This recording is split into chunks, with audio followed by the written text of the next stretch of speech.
Hello everyone, কালকে সকাল সকাল চলে গিয়েছিলাম বাগবাজার গঙ্গার ঘাট, কেননা আমার নতুন চ্যানেলে কোলাবের কাজ ছিল। সকালে পৌঁছাতে না পৌঁছাতেই অনেকগুলো কাজ করে নিয়েছি, কেননা কালকে বেশ মেঘলা মেঘলা ওয়েদার ছিল। প্রত্যেকবার রোদে আমাদের বেশ কষ্ট হয়, আর পিছন থেকে গঙ্গাটা যা লাগছিল না দেখতে, দেখো তোমাদের এখন সামনে থেকে আমি দেখাচ্ছি। তার মধ্যে গঙ্গায় চলছিল জোয়ার।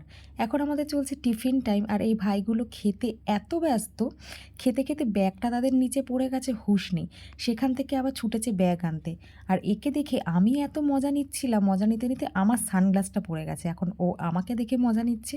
অ্যাকচুয়ালি আমাদের মধ্যে এরকম খুনসুটি চলেই। তারপরে আমরা এরকম মজা করলাম, খেলাম এবং আশপাশের ভিউটা এনজয় করতে করতে আবারও চলে গেলাম খেতে। এই প্রথম আমি লালুভুলু কাকুর দোকানের ঘুগনি ট্রাই করলাম, বাট সত্যি কথা বলতে আমার যেন খুব একটা স্পেশাল কিছু লাগলো না, অ্যাভারেজ ছিল। আমাদের অ্যাকচুয়ালি যেদিন শ্যুট থাকে এরকমভাবেই দিন কাটে, সাথে কাজটাও হয়। কাজের ডিটেল তো তোমরা নতুন চ্যানেলে দেখতেই পাবে, নেক্সট ব্লগে আসছে গোটাটা।